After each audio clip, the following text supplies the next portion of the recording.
We will call the October 4th Sherburne County Board of Commissioners meeting to order, and we'll begin with a moment of silence and pledge of allegiance.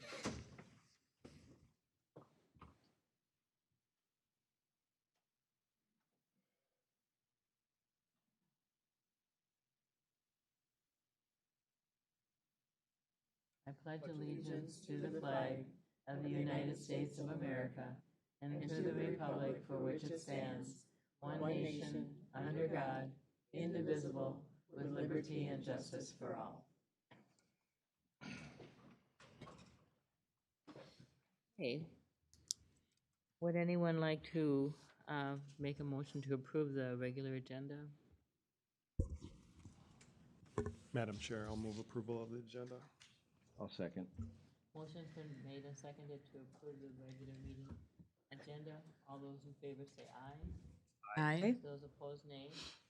Motion passed.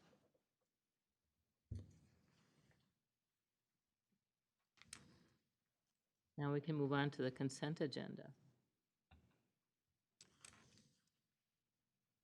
I will move approval of the consent agenda. Is there a second? I'll second. Motion's been made and seconded to approve the consent agenda. All those in favor say aye. Aye. Those opposed, nay. Motion's passed. Now we can move on to announcements. Thank you, Madam Chair, members of the Commission. Just a few quick announcements, starting with a calendar update. Just to note that tomorrow evening is the meeting of the Sherburne County Association of Townships. We will have a presentation that they've been asked us to do on the opioid settlement, as well as a brief discussion on the THC, the new law regarding THC. For board information, we are having a meeting this afternoon with city representatives, as well as a couple of township folks who won't make tomorrow night's meeting, with the same information being shared. But if the board is not at, in total, if you're not at the meeting tomorrow night and there is interest, we can do a quick update for the full board then in November on those two items.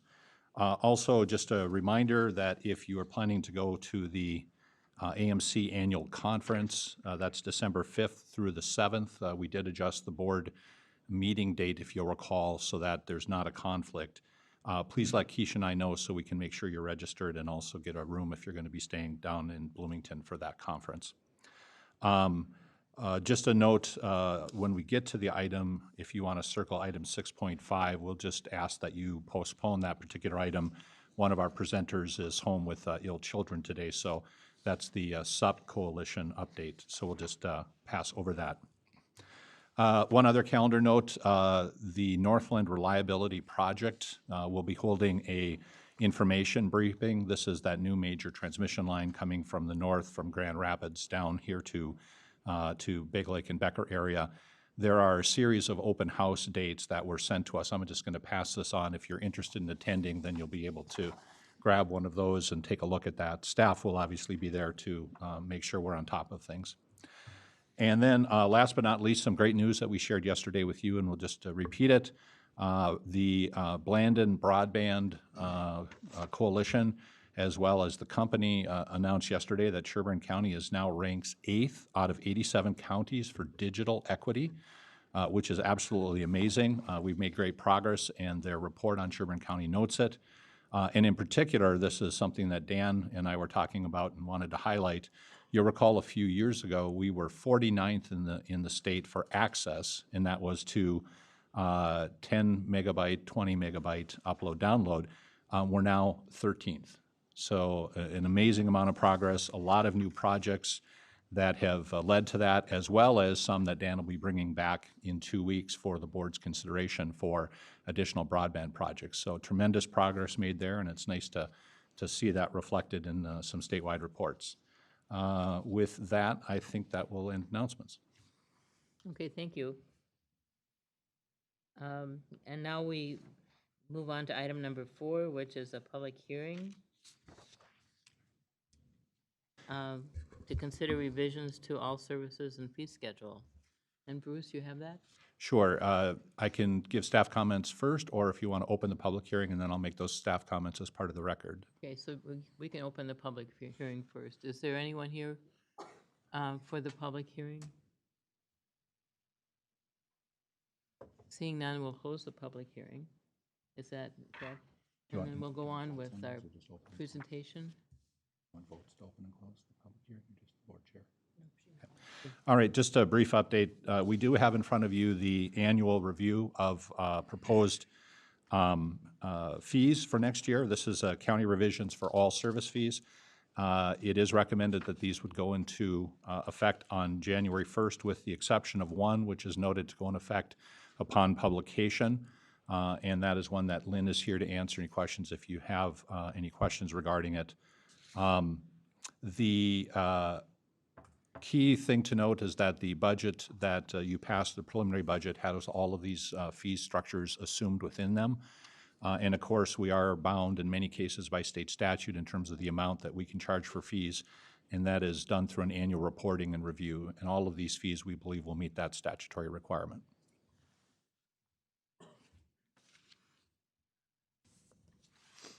Madam Chair, Yes. the fee prices are driven by the expense that we spend in providing the service or the inspections or whatever it might be. And we're bound to not have exorbitant fees that provide a profit to us, right? Madam Chair, members of the Commissioner, Commissioner Spiesing, that is correct. In many cases, the fees are actually, we find cases where we're lower, but we do a comparison to our comparable counties and cities in some cases to make sure that they're in line. We did not find any fees that were particularly out of line, although Keisha, I think, has noted in the past, we did notice for notary fees that we've clarified the fee for notary services. So we had some departments that were charging different, so we have kind of balanced that one internally. Madam Chair, and then some of the adjustments that are for per hour cost by employees, those adjustments were made, I'm assuming, because wage increases and stuff, so that reflects that. Madam Chair, members of the Commission, Commissioner Danielson, that is correct. Usually what departments do is they'll look at the cost of providing the services and try to come up with a good number or estimate of that. You'll notice some fees are per hour, some are per item or per transaction.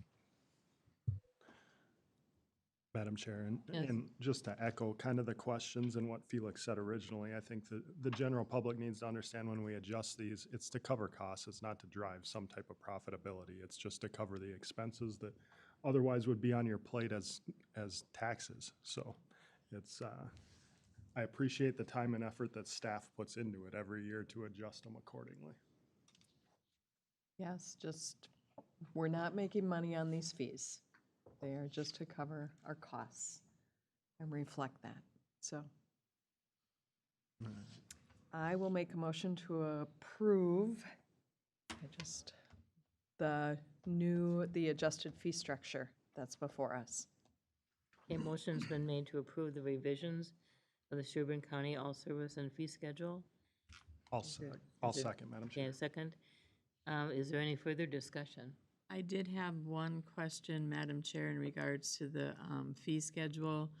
I know that the, like, if a permit was not applied for and a project was done, I guess what I don't like about this whole process is it requires basically reporting from a neighbor or somebody because we are not we don't go out looking for issues. That gives me some angst because some people get charged for doing something that they didn't realize they needed a permit for, and some people don't, and they've done somewhat the same thing. I struggle with that. And then the after permit cost can be quite high. I guess I'd like to see if there's something we can do, especially if a project that was done has been of benefit by getting rid of what we want to see gotten rid of, and that's buckthorn and Chinese elm and such. So those are my comments on that. I'd like to see possibly a little more working with an individual and not necessarily be so punitive. Okay, good. Thank you, Madam Chair, members of the Commission, Commissioner Danielowski. We can sure conduct a review of the after-the-fact permit fees, which is what you're talking about there. I would share with you, in many cases, it takes more work for staff after the fact, because you actually have to reconstruct the action as well as the permit, and that's why there is the basis for the additional cost. In terms of your comments about being a reactive enforcement county versus a proactive one, that is true. We do not staff to the level that we can go out and proactively look for issues that a lot of times they're brought to our attention. But in terms of making sure that we work with applicants, we can sure do a better job, and we'll scrub that and try to see if there's a value in the board looking at that fee structure change. Yeah, I would appreciate that because, like I said, when one person ends up paying a larger fee, and you can see a couple of situations around that haven't been called out for whatever reason. I just think that I struggle with that as a fair process. And I do have a particular person that is very much wanting to see this looked at again for the situation of his case. Madam Chair, there is some flexibility on this, and I think depending on what it was and what the results were and what the inputs and the expenses that we had to go through in order to remedy it are taken into consideration. And I think, you know, that's what I would expect. And when there's times when it didn't reach a level where it costs us more and we didn't have an egregious situation, I think, you know, it's appropriate to waive those fees at that time. And I know that has been done. And Madam Chair, members of the Commission, if I can add, that's exactly right. And if you have a particular instance and we can look into the facts of it, we sure can. We just had an example of somebody giving a compliment to Zach because there were some dead trees taken down during the winter, and when it was brought to our attention, there was a risk of an after-the-fact permit, but the person who did it had photos and showed that they were dead, so there was a benefit of getting them removed, and there obviously was no fee in that particular case. So it can be case by case, and if you want to refer that individual to us, we'll review it. Okay, thank you. Okay, is there any further discussion?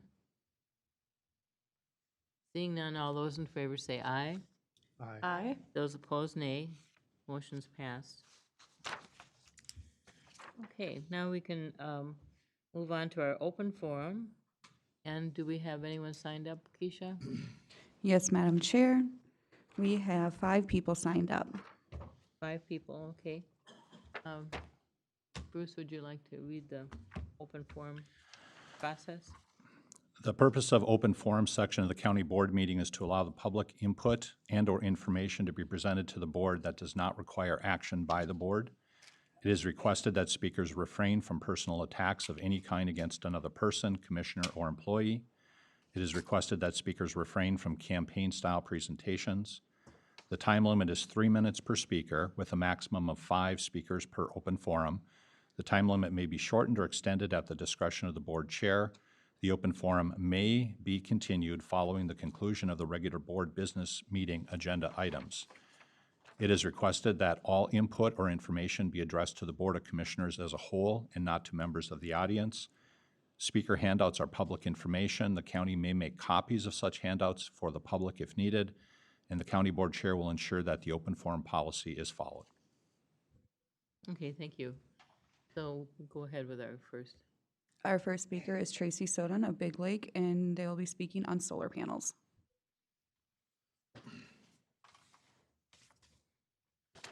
Good morning. A study by the Department of Crops and Soil Services in North Carolina State University concluded the cost of removing and recycling solar modules have been studied, and the cost of decommissioning a solar facility have been estimated based on construction costs. These figures are closely guarded secret within the solar industry. Studies have shown that in 15 to 20 years, a number of solar facilities are retired. The cost of recycling modules and decommissioning a site will be substantial. Since investors are less likely to invest in technology that has the risk of substantial future costs, the decommissioning costs are often hidden or ignored. Most engineers and construction specialists acknowledge that there is a potential for zinc contamination from the galvanized metal support structures that are placed through the landscape. Mitigation of toxic levels of zinc in the soil can exceed $1,500 an acre. The EPA tests have shown that cadmium panels is stable under severe conditions, but whether these tests are suitable simulations of field conditions is still be determined. It is highly toxic to plants and would require removing large amounts of soil to waste sites. This would be extremely expensive. Most likely, contamination would render a site unusable for agricultural production. Deep tilling of mix sterilized within the soil. Deeper is soil profile that have not been touched by the herbicide. The cost of deep tillage would average between $30 to $50 an acre. To reduce compaction, a grower would have to use a ripper at a cost of $30 to $50 an acre. Research has shown that it will take 3 to 5 years of cropping to reach the full yield of a site. Yield losses of 20 to 40% were commonly found in situations where soil compaction has occurred due to trafficking of heavy equipment. To restore the site, the pH site, lime will need to be applied at rates of 1 to 2.5 tons an acre. At a cost for lime and spreading of $65 a ton, this operation must be considered essential to the restoration of a solar site. Of course, if this other contamination is found, other issues such as the need to install new ditches or drainage discovered then these costs would be substantially higher, or the site may no longer be suitable for agriculture production. Clearly, no grower could afford decommission on a site of his own. The cost of equipment removal alone would be greater than any potential gain from returning it to agriculture production. However, in some cases, even when the cost of mitigation and restoration of soil properties is covered by the solar operator, additional factors such as the loss of agricultural markets and suppliers of seed fertilizer will make it difficult for the farmer to return the land to its original use. The total cost per acre will be at least $1,780, and this was back in 2020. Your time is up. Thank you for sharing. Can you leave us your information? Yes. Okay, good. Next, we have Terry Dickinson of Big Lake speaking on solar panel waste.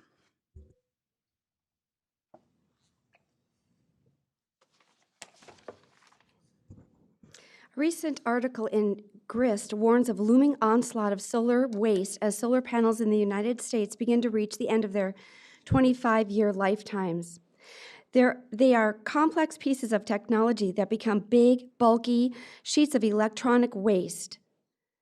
And right now, most of the world does not have a plan for dealing with that.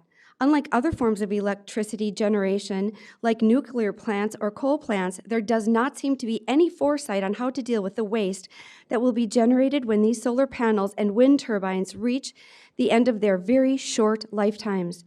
Remember, nuclear plants can run for 80 years, as can coal plants with proper maintenance and upkeep. But even the best wind turbines and solar panels will last for just 25 years, creating staggering amounts of waste products.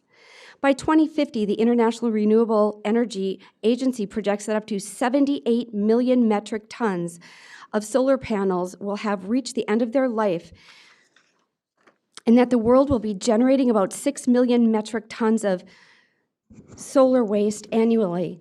This is an enormous amount of waste. For context, the amount of nuclear waste created from generating electricity in the United States for the last 5 decades is about 90,000 metric tons. During this time, nuclear power has provided nearly 20% of the nation's electricity. This means that solar panels are expected to generate 866 times more waste in the next 30 years than nuclear power has generated in the last 50. And unlike nuclear waste, which is safely stored on site, nobody knows what will happen to the solar panels. Solar panels contain toxic materials like lead that can leach out, which creates a new environmental hazard. Solar panels require no baseline water testing or soil sampling to measure metal levels in the soil before the panels are installed. Landfills are equipped with modern technology to protect underground water and environment. And putting the solar panels in one of these designated waste facilities is a much better alternative than having them sit in abandoned farms fields. I am curious as to who has been involved in this massive push to turn Sherburne County farmland into solar panels. Solar panel waste fields. I wonder who is profiting off the destruction of farmland. Saturday, 2 to 4 in Becker High School, there will be a meeting on these solar panels. I'm inviting you all to please attend. Thank you. Thank you.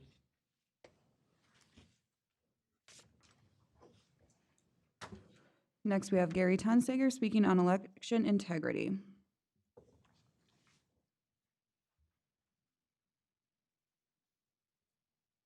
Morning. Morning. Well, it's starting to happen. Washington County, Wisconsin just voted to discontinue the use of their Dominion voting machines because they wanted to keep their voting in-house. They're spending $75,000 to upgrade their previous voting system, and they also voted to do a hand count on the gubernatorial, lieutenant governor, and the Senate races. So it's happening. That's on the November 8th election. Also, on Fulton County, Pennsylvania is suing Dominion voting systems for number one, breach of contract, and count two, breach of warranty. On or about January 1st of 2022, Fulton County subsequently stopped using Dominion voting systems and contracted with another provider. On January 3rd, Dominion sought to intervene, claiming that it was intervening for the limited purpose of securing a protective order to enforce the terms of their contract with Fulton County. Fulton County claimed it stopped using Dominion and further to its due diligence in protecting its contractual agreement and legal rights of that of its citizens.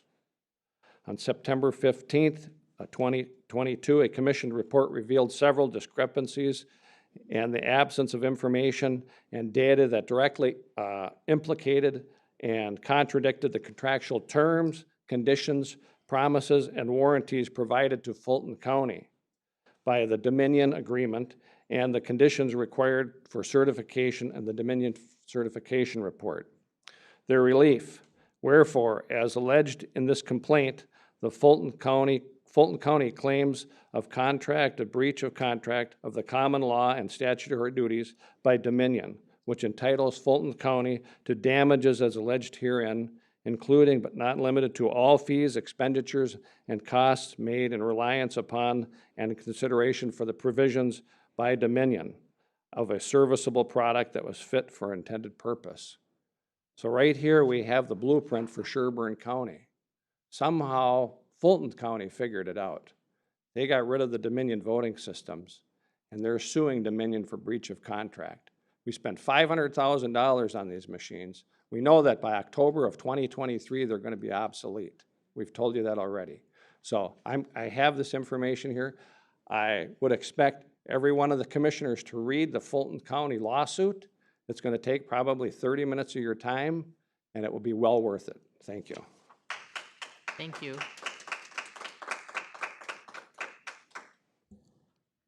Next, we have Dean Dieterman. He is going to speak regarding Proverbs chapter 9, verse 10. Wow. Wow, that was great, Gary. Good morning. Morning. Morning. We've got the train wreck, the park, and all the liability that goes with it. Then we got the Dominion machine, and I had to add fraud, and I had to add waste. Let's not forget about calling to raise taxes to support it all. This has all been on your watch. Now we have the Sherco solar disaster, an ugly, money-sucking monstrosity in our county, all based on a lie. Some of us are trying to help you, but you ran right over us to the edge of this cliff. I suggest reaching back instead of jumping off or falling off the cliff. I couldn't figure you all out with the education, training, and experience you have. And one of you, I consider a genius. You probably know who that is. Then it hit me. I realized the problems. Proverbs 9:10. I always struggled with this verse, but not anymore. You taught me that. Now I have a full understanding of it. I thank you for that. You'll be in my prayers. Thank you.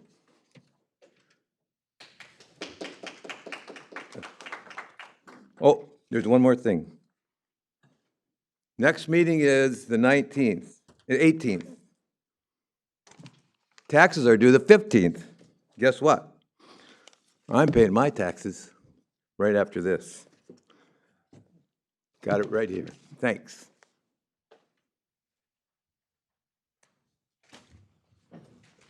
Thank you. And next we have Kari Watkins of St. Cloud speaking on elections. Good morning.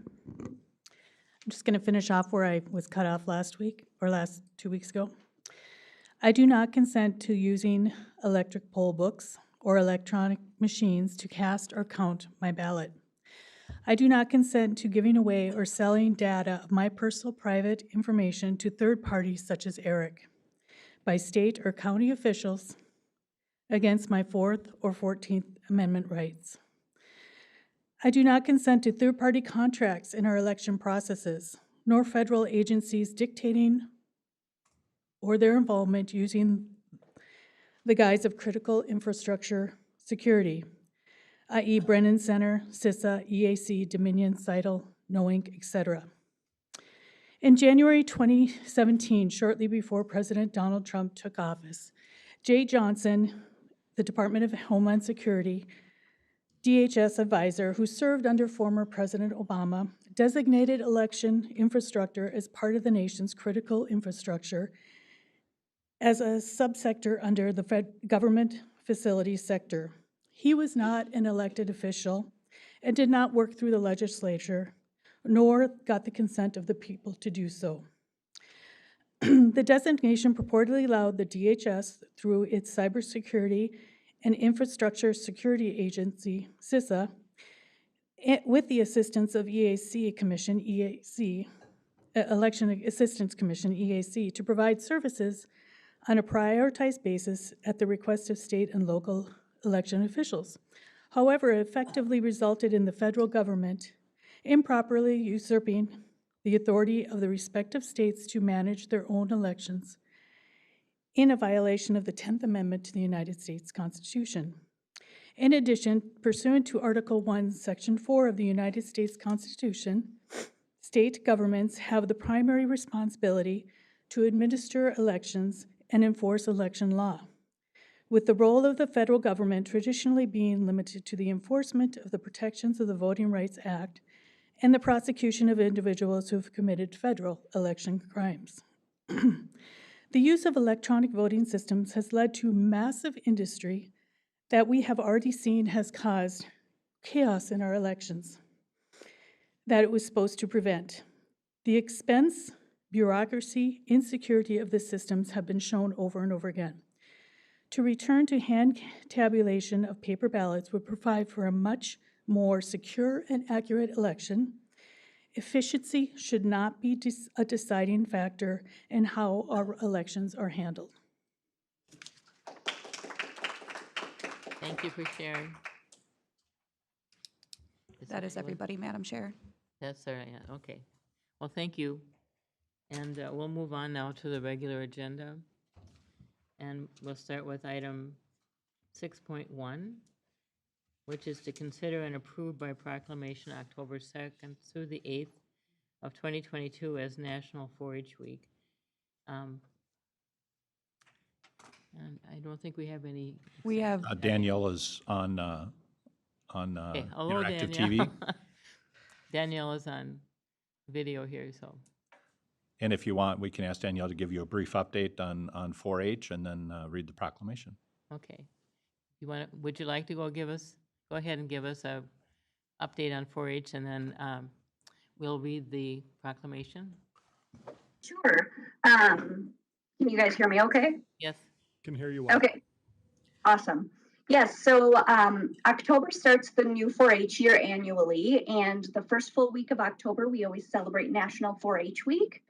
The 4-H program is for young people throughout the community in grades kindergarten through 1 year past high school. And it's an organization where kids can really kind of find their spark and their passions. And the slogan is learn by doing. So it's all about hands-on learning experiences, finding their interests, and then diving deeper on those interests. In Sherburne County, we have nearly 300 youth that are involved in the 4-H program and over 80 volunteers. So we have 4-H clubs throughout the county in many of the local towns, and oftentimes they join a local club in order to achieve that learning and find that community of people that they're able to connect with.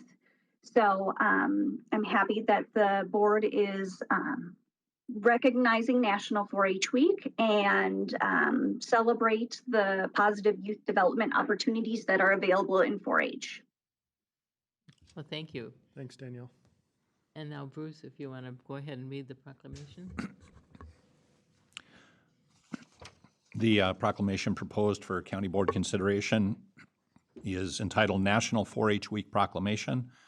Whereas 4-H is America's largest youth development organization, having supported almost 6 million youth across the country thus far, and whereas 4-H has helped nearly 300 youth across Sherburne County to become confident, independent, resilient, and compassionate leaders, and whereas 4-H has delivered by Cooperative Extension, a community of more than 100 public universities across the nation that provides experiences where young people learn by doing in hands-on projects in areas including health, science, agriculture, and citizenship. And whereas National 4-H Week showcases the incredible experiences that 4-H offers young people and highlights the remarkable 4-H youth in Sherburne County who work each day to make a positive impact on those around them. And whereas 4-H's network of 600,000 volunteers and 3,500 professionals provides caring and supportive mentoring to all 4-Hers, helping them to grow into true leaders, entrepreneurs, and visionaries.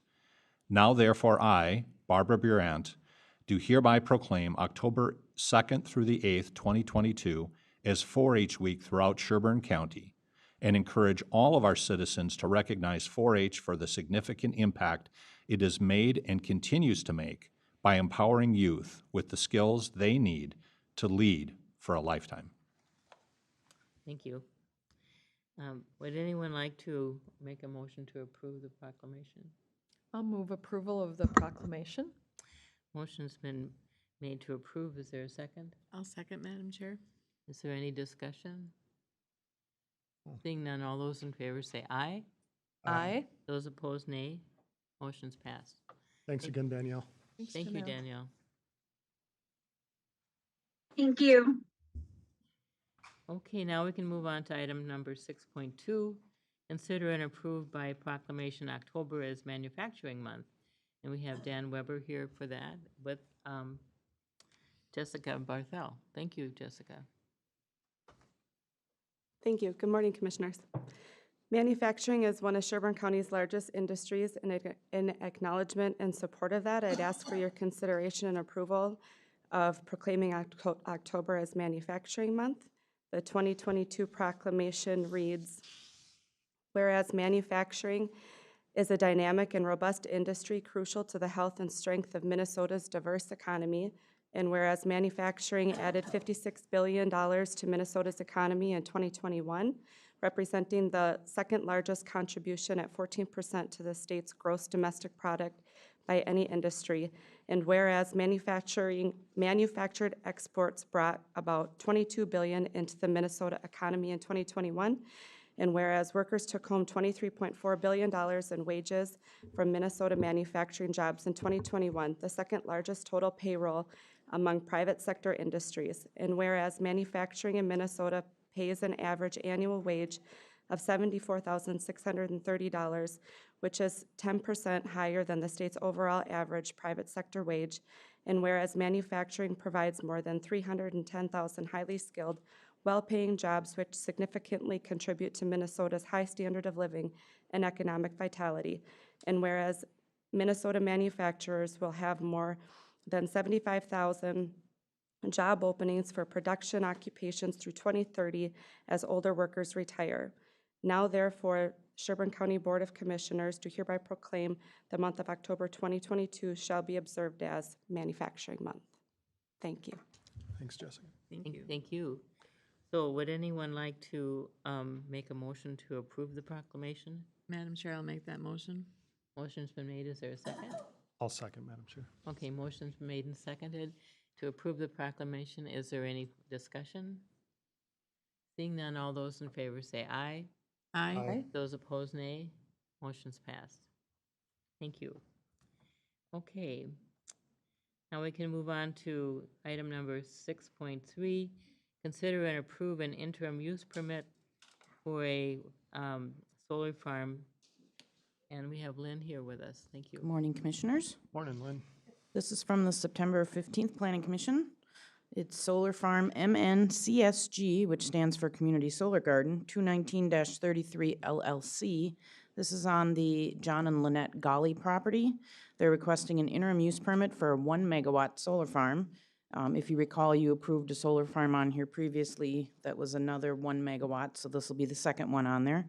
Planning Commission, this is in Clear Lake Township, Section 29 in the Ag District. Planning Commission recommended approval with the 19 recommended conditions and the findings of fact. Madam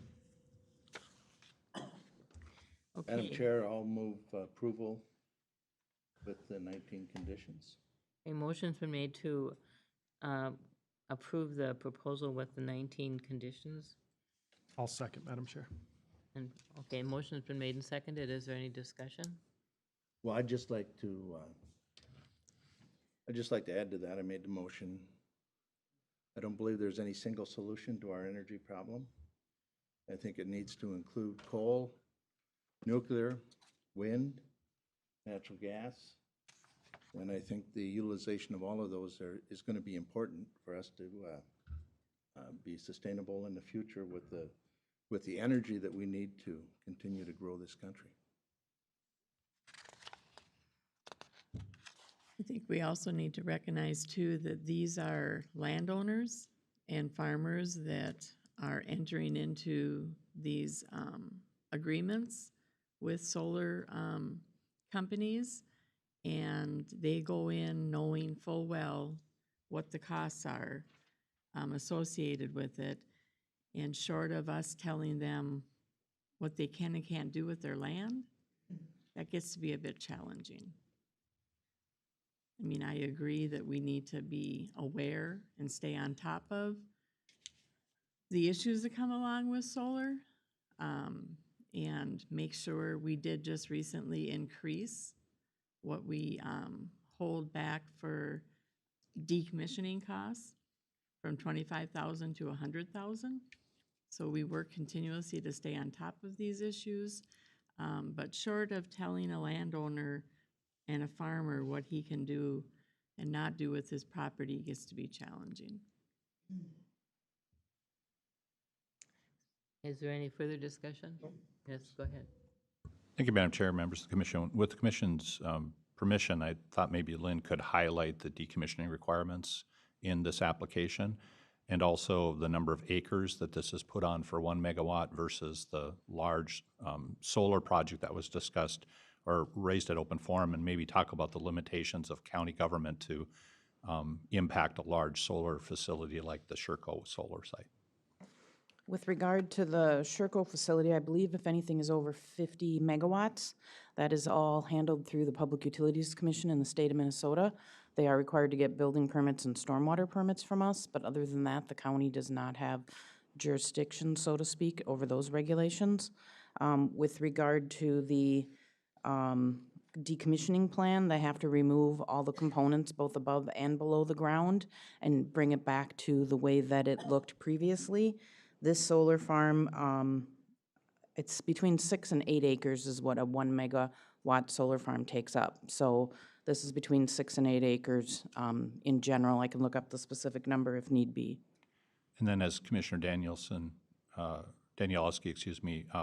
highlighted, we require a financial surety for the performance of that decommissioning. Is that correct? Correct. And they put that in escrow with us before we'll issue a building permit for it. Thank you.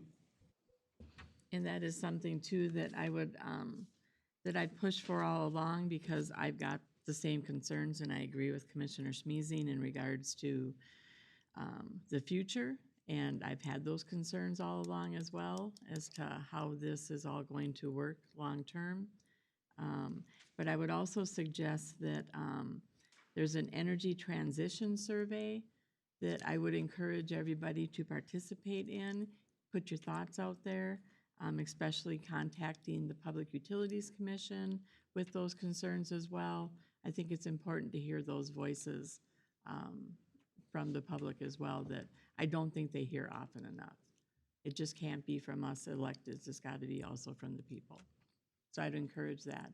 Bruce could probably get you that information as to how to get hooked up with that energy transition survey and contact the PUC. Is there anyone else? I just want to add that, you know, being on the board here for 6 years, we've done a number of workshops on this. I appreciate all that our staff has brought to us and ask that they continue. This is an ongoing discussion. I agree with my colleagues on the board here with Felix. There's no easy answer to this. There's no one answer. It's very complicated and layered. And we have done a handful of workshops, and I appreciate that we'll continue to do that as we try to figure out what our role as county commissioners in this is, because it isn't the Sherco plant. That's not our responsibility and our role. So appreciate that. Any further discussion? Seeing none, all those in favor say aye. Aye. Those opposed, nay. Motion's passed. Thank you very much. We'll move on to item number 6.4. This is the Mandy Cruz Rosby application for an interim use permit for an occasional special event. This is at 26696 112th Street in Zimmerman.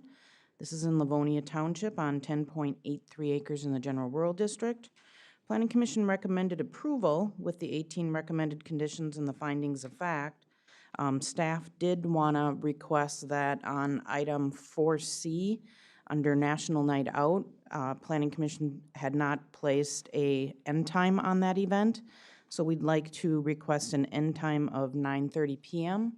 Mark is handing out the two items that I'm going to bring up. The other item is number 15. Previously, the Planning Commission had recommended that the IUP expire in 1 year. And we have some language here that it be administratively reviewed by the zoning department in 1 year and remove expire in 1 year if you are agreeable to that. Thank you. All other conditions remain the same. I will move approval of the interim use permit for Mandy Cruz Rosby for occasional special event as listed with the 18 recommended conditions and these two adjustments with 4C and item number 15. Any motion's been made? Is there a second? I'll second, Madam Chair. Motion's been made and seconded to approve the interim use permit with those changes. Is there any discussion? I feel I should make a few comments. This has caused a lot of activity up in my neck of the woods and with our staff here, and I appreciate all the work that's gone into this. I believe people left the Planning Commission meeting didn't feel like there were any winners in this. I don't know that anyone was super pleased. The owner of the property had to give and take, as well as the neighbors. And I continue to get calls on this, as well as staff and emails. And I appreciate everyone. This is part of being good neighbors and good, giving and taking when things aren't perfect. So I think that we came up with a good plan going forth, and we'll keep an eye on it. And I support this IUP. Thank you. Is there any further discussion? Seeing none, all those in favor say aye. Aye. Those opposed, nay. Motion's passed.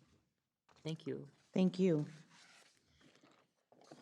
My understanding is that we're going to pass over item 6.5 and move on to item 6.6, which is the presentation on election cybersecurity and related information on technology issues. And we have Brian here with us for that. And as Brian and Ken make their way up, just a reminder, the board had requested this update following, some of you had attended an online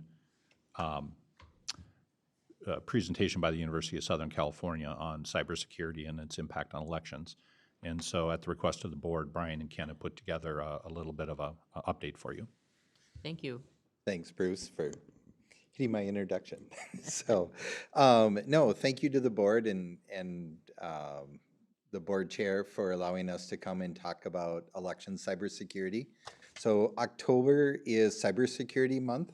That's been happening since 2004. The federal government and private industry had agreed that this would be a month where they highlight cybersecurity for industries around the U.S. So it's great to be able to come and talk about the election cybersecurity. So we have a great team here focusing on free and fair and accurate elections within the county. One of the things that the team does is participate in discussions such as Bruce had mentioned at University of Southern California.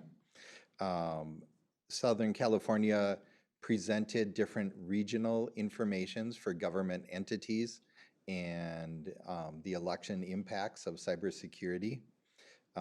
We use presentations such as this along with good security practices that come from the private sector to overlay them and help protect our election systems.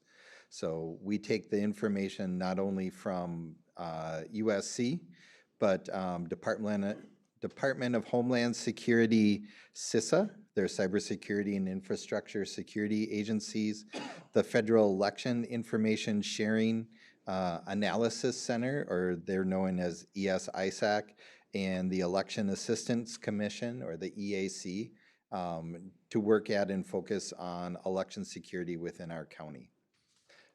In order to accomplish this, we do this through preparation of going into an election and the services we provide, and a preparation of the people within the organization. People are important leverage within security and cybersecurity for our county. So we provide phishing training for all of the election staff that's working in our office. So entities such as Microsoft have commented that phishing is the first avenue of attack that they see in about 90% of the attacks out in the environment. So it's very important to have our people trained. We give phishing tests, and we have some quick buttons that they can hit in response if there is any sort of phishing or spam attacks that they're receiving from outside parties into the county, and we can gather that information and quickly respond to that. We also have them keeping an eye and an ear to those different resources I had mentioned, bringing information back and helping us secure, what we have. So we continue training with that staff. They use strong passwords. We have password generators that help them build long and complex passwords that reduce the chance of any outside entities getting into the system. And we overlay that with multi-factor authentication. So they have an additional authentication type that they need to use to access the system, which again helps protect those systems. When the system is kept for us, we do keep it under lock and key. That lock and key is tightly controlled by the 3 people that run our elections and the back end of our system. So it's physically secure. During non-election times, we keep that equipment turned off. So it's not able to be accessed by our staff unless they physically go in and turn that equipment on. And of course, in an off state, it's not allowed to be accessed by the public. So we do have kind of 2 main systems, and we're going to kind of split those up. So the first system is our poll pad system. The poll pad system is the roster for the election. Citizens sign and swear an oath when they're signing a poll pad, just like they did in the paper days, that they are who they say they are and are being honest and truthful in their disclosure of who they are. So that system is separate than our election system. So the 2 systems don't talk to each other. They don't need to talk to each other. There's no way to identify the election system of who voted per federal law. We can identify the ballot to the person. We're secure in that way.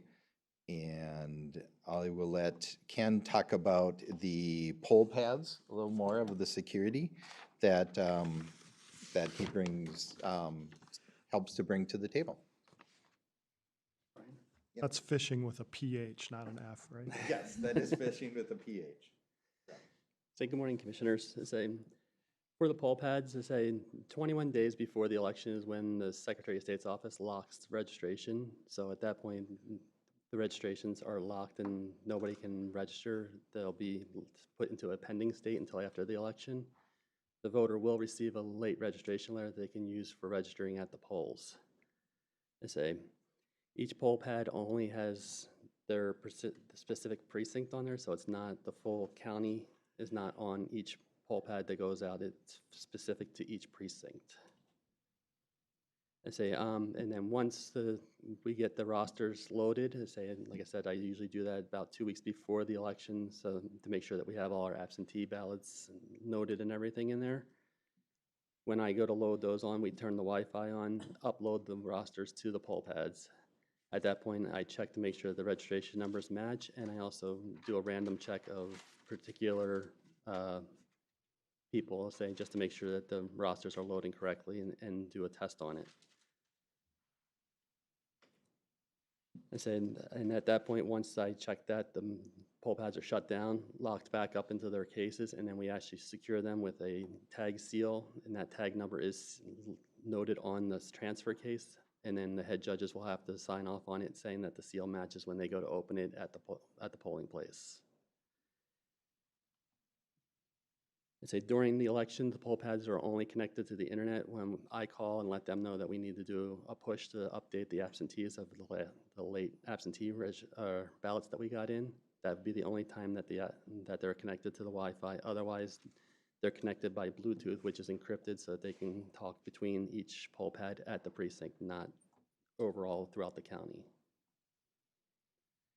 And then the new thing that we're going to start doing is there is a summary report that prints out from the poll pad. It will tell you exactly how many people have registered, and that will be used in the tabulation from the tabulator to make sure that the number of receipts matches the number of ballots that were cast. Then after the election, the head judges and the judges will seal up the poll pads again, bring them back to the office. The next day is when we will unload them, upload the voter history, and then at that point, we will transfer it over to the Secretary of State's office and upload it. And that's all I have on the poll pads. Thank you, Ken. Some more information on the poll pad system. So as Ken had mentioned, those poll pads get sealed. They get delivered to Sherburne County after the election. The day after the election, they get opened up and they upload those results. So those results are a polling system that centralizes all of that information for Sherburne County. So that system is behind firewalls. That data is transmitted in encrypted, secured fashion. So we're doing all that we can to help any sort of external access or attacks that may go on and prevent those to the highest abilities of the computer security. And those same sort of things happen to our election system. Again, that election system network is separate than the poll pad system. That helps for hacking prevention as well. So if you happen to hack one particular system, it's not going to impact the other system in any sort of way. So we definitely want to pre-plan and make sure that we put security first in our elections. So our election system is again protected by firewalls. The data is encrypted. When people are voting on election day out in the field, they're filling in a paper ballot, and that paper ballot is being scanned by a tabulator. Per Minnesota law, that tabulator is not on the internet. What happens is they close out for the end of the day and they connect and they transmit the data.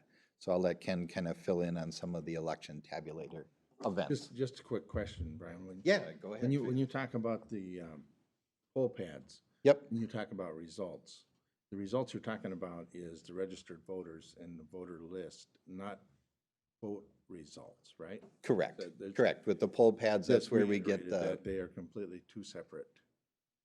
Yep, they are two separate systems. When we get the poll pad, the results are of the signatures for the poll pads. Registered, And who voted, who voted, and things of that nature, so.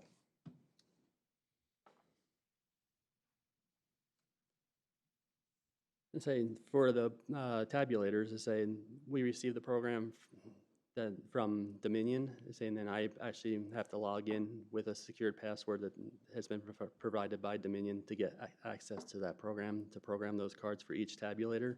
Each precinct has their own program. And then once I program those cards, we actually have the test deck that we use for our public accuracy, but we also test the cards to make sure that those work before the public accuracy.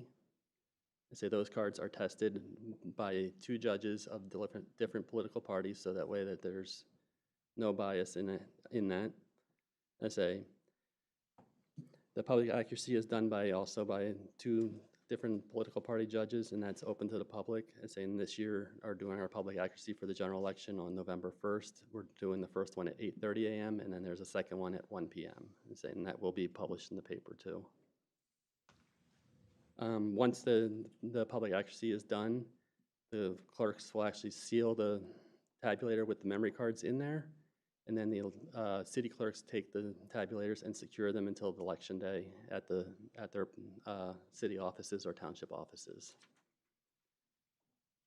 They also test the modems. The modems are every year, or not every year, every 2 years when we do a new election, we do get new numbers for the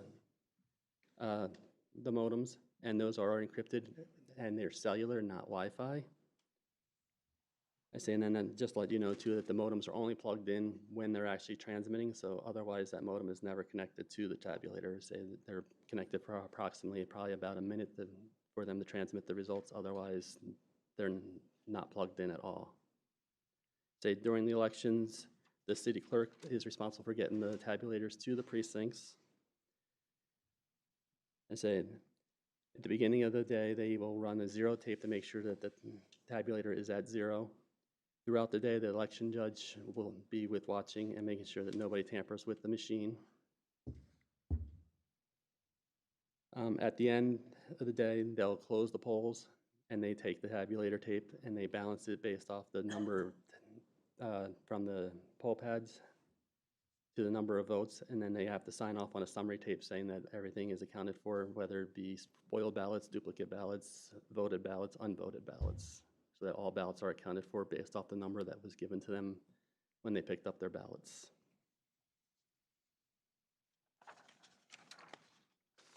The other thing to take into account, I was just reading from CISA that 92% of the people in the 2022 election will be using paper ballots. So there's only 8% people that won't be using a paper ballot.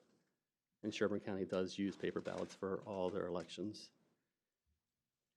They say after the election, say when the election is over and they've transmitted their results, the cards are removed from the machine, locked in the transfer case, and delivered back to us that same night, and then they're locked up in the election room, back with the ballots and secured with the ballots. I say the next day after the election, we actually go through and verify that all the numbers match before it goes to canvassing.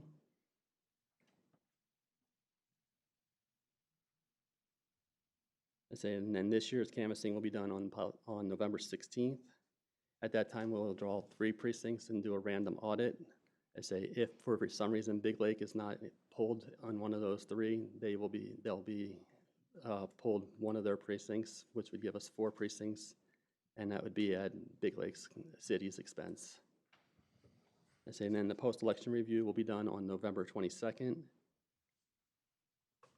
And then, and then as far as recounts, any recounts that are done within the state requirement, less than half of 1% for a state legislative office, less than a quarter of 1% for the statewide federal offices, and then for local offices such as county commissioner, if more than 400 votes were cast and less than 500,000, half of 1%.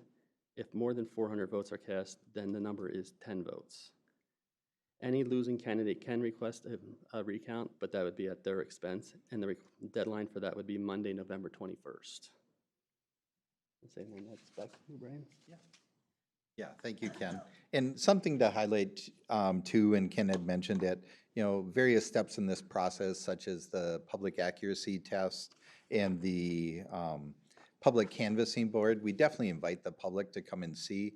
They can see the operation, they can help understand what's happening during the election and have their input.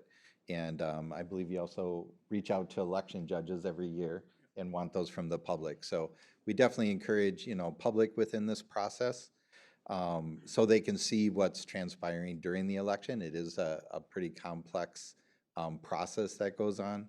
This equipment is blessed at the federal and the state level, taken down to our level. We do those accuracy tests to ensure everything is operating properly, to ensure there isn't any hacking that went on with the election. Those multiple layers of reports, again, we have a nightly report that we get at the end of the election electronically that's got to match the tapes that Ken had brought in. So we really have a lot of checks and balances within the system to catch any sort of manipulation that may have gone on either from a cyber event, or they also catch events that may have happened at the election place if something didn't go properly, and work a lot to focus on that accuracy and security of the election. So just in summary, that cybersecurity and physical security go hand in hand within our elections. The work the election team at Sherburne County has undertaken to follow government laws, keep a watchful eye of security events, the multiple steps of verification, help ensure strong cybersecurity practices are undertaken and are successful in our elections. In any unlikely event that there is a problem that arises, they have plans to quickly identify and take action to provide citizens with a high level of cybersecurity and a high level guarantee of the accuracy in our elections. And just over time, our election systems have shown many elections. This will be the 4th election, right, for the Dominion system? We've had them since 2016. So 2016. So this will be our 3rd, full, biannual election that we're doing with those machines. They've been proven to be reliable and secure in the past. We continue to focus on that into the future. And I'd like to turn it over to Bruce for some comments about election issues outside of Sherburne County and outside of Minnesota. Thanks, Brian. Yeah, thank you. And just a clarification, Ken, you said over 400, it's 10, but you meant under 400, right? If there's less than 400 voters, then the threshold for a recount is 10, is that right? Yeah, less than 400. Less than 400, yeah, you said over 400, I just want to make sure. Okay, that's okay. We just have a lot of recounts on, so. Yeah.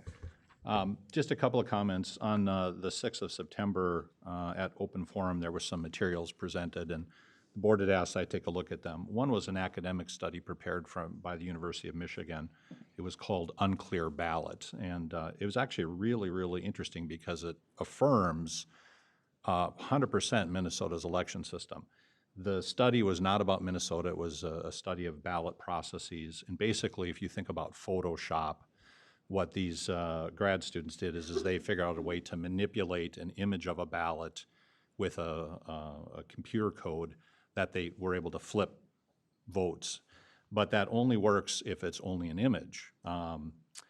They also did it using Fujitsu scanners, which we don't use. They did it on a computer system that was connected and could be hacked, which we don't have.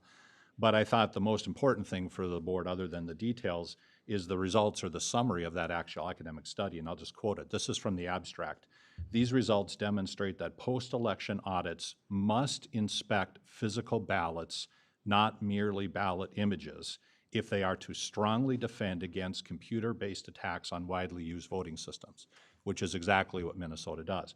And the actual conclusion of that academic paper says, indeed, the only currently known way to verify an election outcome is with direct examination of physical ballots. Again, exactly what Minnesota does. So very affirming to see that the academic literature supports the Minnesota state system. The second issue that was raised on the 6th was about activities in Georgia. And again, we don't use this equipment, we don't use the software system that was involved, but the Secretary of State's office, when looking at the Georgia issues, and of course, as we all know, the Secretary of State in Georgia is a Republican as well, he summarized this in his findings. Due to an unfortunate series of events starting with census delays, late districting changes by the DeKalb delegation in the legislature, redistricting issues leading to the need for a dual election project, and a candidate withdrawing, DeKalb County had to revert to a hand count to ensure accurate results in the County Commissioner District 2 race. DeKalb County's ability to quickly identify a discrepancy with their election results is evidence that Georgia's election system works and is secure. So in that case, there was essentially a programming error, and I heard Ken talk, and I think what I heard is, you have to program each machine to the precinct it's in, and in this case, there was a series of errors in DeKalb County, Georgia, that led to that programming to not work as it was supposed to. Again, not at all analogous to Minnesota. Then on the 20th, there was material brought out about Tennessee voting system anomalies. And again, it's interesting because this system, which is not Minnesota's, uses ballot marking equipment, so basically like a touch screen, and the voter gets a receipt, which has a QR code on it or a barcode. Minnesota's doesn't. Again, we use paper ballots. So not at all applicable. But again, what the results of this are is that it proved the system has enough redundancies in it, because in Tennessee's case, those ballots that the machine couldn't read got put into the provisional category to be double checked. The result is that they were then hand counted as well. And the U.S. Election Assistance Commission's investigation report came out and said the anomaly in Tennessee resulted in valid ballots being sorted into a provisional ballot category. A real-time hand recount ensured that the election remained accurate and secure. So again, when the system had a hiccup, and you heard Brian and Ken talk about the redundancies, the hiccup put them into this, into this provisional ballot, and then the Tennessee systems were able to do a hand count on election night, so it didn't even go to the recount. Again, the importance here is there's only 2 other states that even use this particular system other than Tennessee.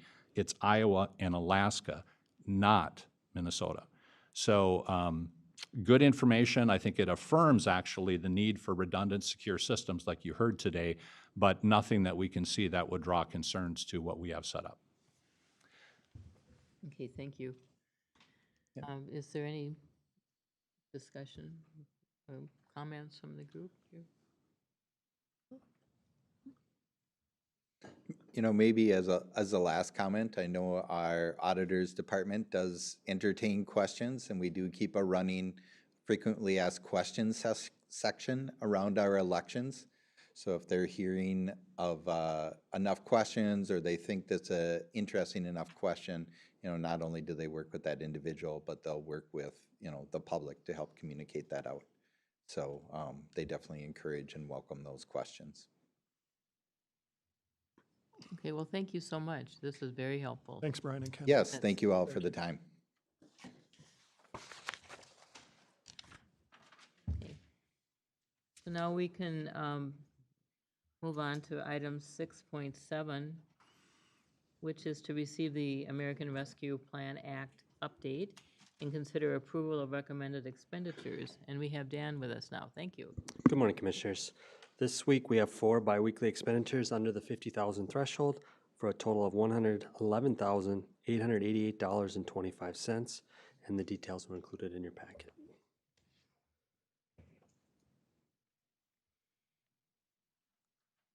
So would anyone like to approve the biweekly expenditures that are listed here? Madam Chair, I'll move approval of the biweeklies. A motion's been made. Is there a second? I'll second. A motion's been made and seconded to approve the biweekly expenditures that equal $111,888.25. Is there any discussion? Just for clarification, this comes out of the federal ARPA fund dollars. Yes. Any further discussion?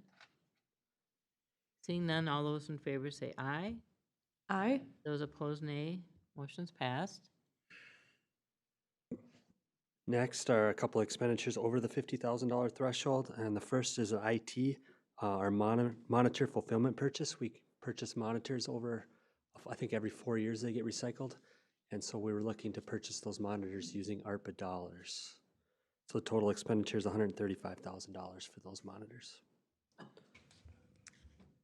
Would anyone like to make a motion to approve that expense? Madam Chair, I'll move approval of 2A. Okay, is there a second? Madam Chair, I'll second. Okay, is there any discussion? Seeing none, all those in favor say aye. Aye. Aye. Aye. Those opposed, nay. Motion's passed. And the next expenditure for discussion is Graham's Park Community Health Infrastructure, and I'm going to turn it over to the Public Works Director to talk a little bit about that project. Good morning, Andrew. Morning, Madam Chair, County Board members. Appreciate the opportunity to speak on the matter. I guess fortunately, unfortunately, Gina's out in the field, so you're stuck with me. Wanted to present and provide a little bit of information in regards to the request here. As we are all aware, our parks have seen a major uptick in attendance. Graham's Park being our most frequently used park in our park system right now. Upwards of 65,000 people a year attend our park. That's based on some big data, if you will.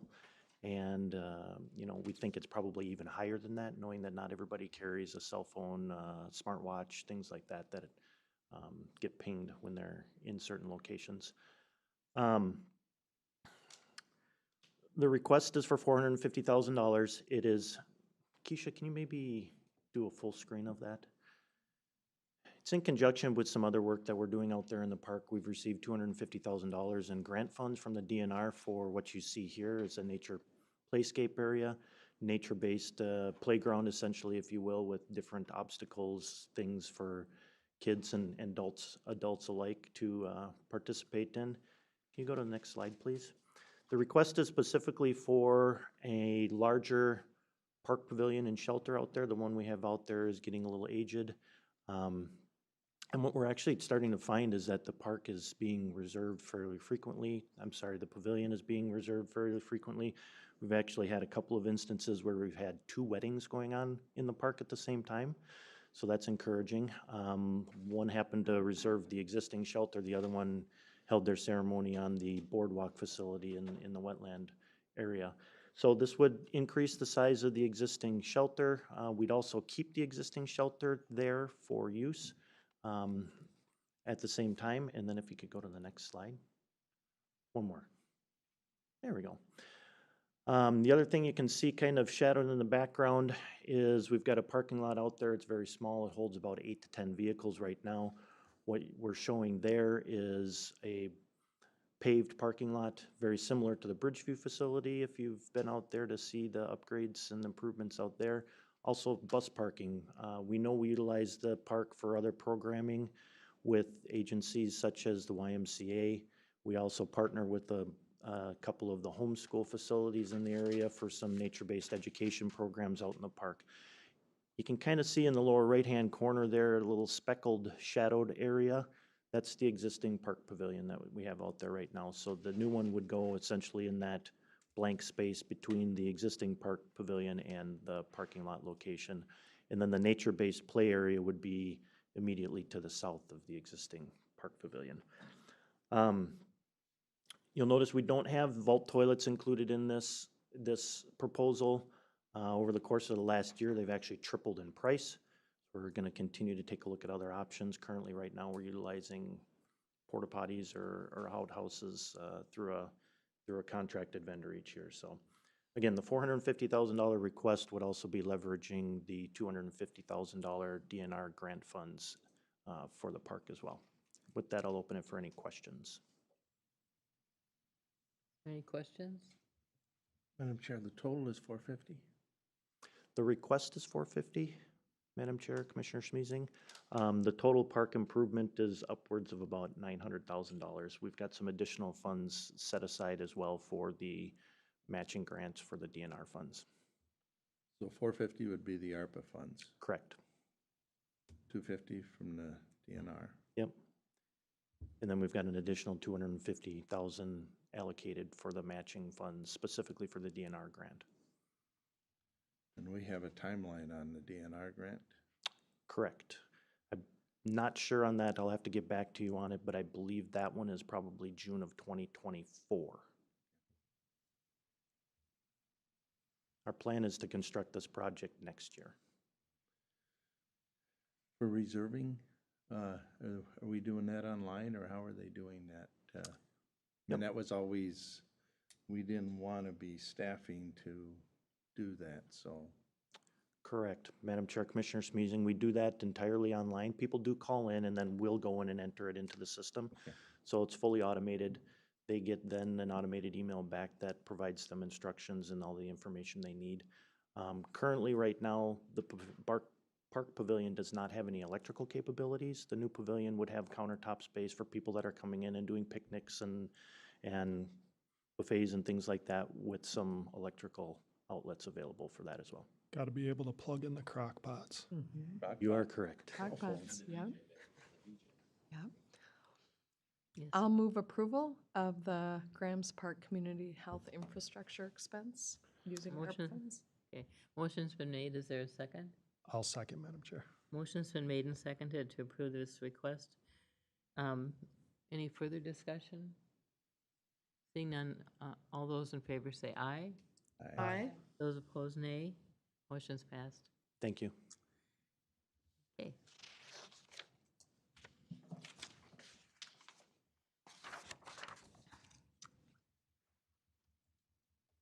Okay, so now we can move on to item number 7, which is Commissioner correspondence. Who would like to start? That is September 21st through October 3rd. Madam Chair, on the 22nd, I attended the safety science meeting here in the building. Okay, it's anyone else? I can go. I had a Great River Regional Library Board of Trustees meeting. The Rum River One Watershed, One Plan, One Watershed, One Plan Policy Committee met. I had a TRICAP Executive Committee meeting. Princeton Airport met last night. Attended my first Sherburne County Extension Committee meeting, and also that reminds me, we need to move me into that position rather than Rayanne. So maybe just under consent. Right now I'm the alternate, and I'm moving into that because of a schedule conflict.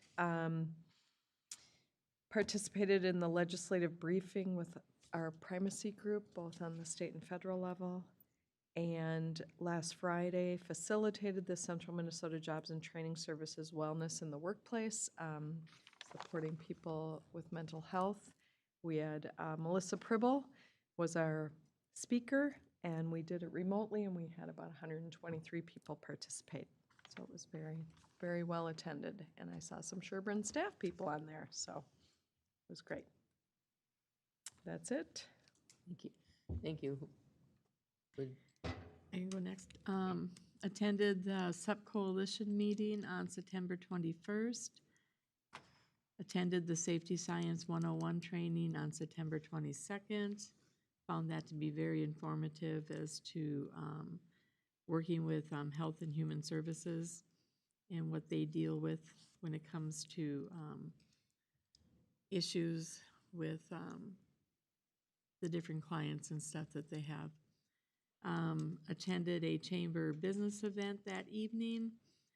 September 24th, attended the fundraiser for the Big Lake Beyond the Yellow Ribbon, of which I am a member of, and that was a great turnout. September 26th, had an options board meeting. September 27th, had a chamber business meeting. September 29th, had my CMRP meeting, and there was a lot of good discussion on the direction that the Central Mississippi River Partnership is going to go in regards to addressing to finding a alternative crossing over the river. And so we're making good headway on that one. Also attended a ribbon cutting ceremony for America's Best Value Inn in Big Lake. And October 1st, was able to attend the Sherburne Wildlife Refuge Family Fun Festival. A lot of great things happening out there. It was a beautiful day for it. And then also attended to numerous resident issues. Madam Chair, I'll provide a written update to be included in the next meeting packet, so. Okay. And then on the 21st, I attended Towards Zero Deaths meeting here and also the Fair Board meeting in the evening. On the 22nd, I went to Safety Science meeting in the morning and listened in on the One Watershed, One Plan Rum River area in the evening. Monday evening was the Extension Committee meeting. And the 27th in the morning, I had a phone call conversation with people that chair the Healthy Minnesota Partnership about planning for future meetings. And I was at the Legion on Saturday morning, October 1st, where we always have a discussion every other month with the mayor and myself and the people that are there. And that's all. Thank you. Okay. So now we would like to adjourn our regular meeting. How long would we have a recess for? I think Waste Management, you got your whole team here already? Okay, so maybe if we could, break for 10 minutes, come back at 10:35. It's 20 minutes early, but if we're ready, we can start. We also, the request is to remain in here for the workshop so that we can use the technology, and then there might be a couple people observing as well. Okay, so we'll be back in 10 minutes then, and back to this room. Keisha?